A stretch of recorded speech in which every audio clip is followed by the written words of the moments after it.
जर देव तुझ्यासमोर उभा राहिला आणि म्हणाला, तुला सगळं मिळेल, पण एक गोष्ट द्यावी लागेल, तर तू काय देशील?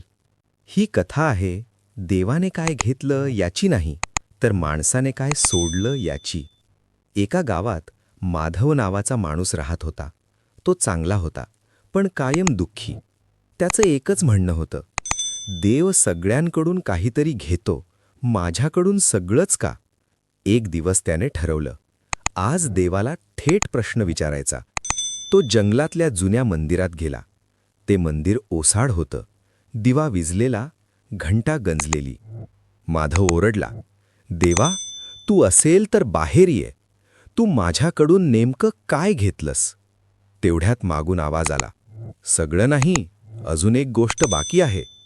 माधव दचकला. मागे पाहिलं तर एक अंध वृद्ध उभा होता.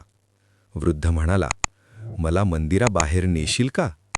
माधव वैतागला, पण नेलं.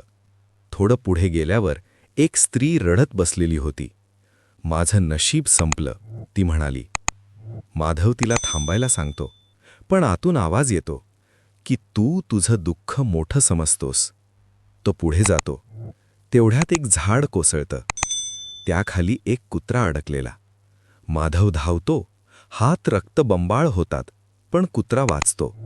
आणि तेवढ्यात तोच आवाज, मी तुझ्याकडून दुःख घेतलं नाही, मी तुझ्याकडून तक्रार घेतली. माधव कोसळतो. आवाज पुढे म्हणतो, तू वेदना सोसत होतास, पण करुणा विसरत होतास. आज ती परत दिलीस. माधव मंदिरात परत जातो. दिवा आपोआप पेटलेला असतो. त्याला कळतं, अच्छा, देव आयुष्य बदलत नाही, तो माणूस बदलतो. आणि माणूस बदलला की आयुष्य आपोआप बदलतं. त्या दिवसापासून माधव देवाला काही मागत नाही. तो जे आहे ते देतो.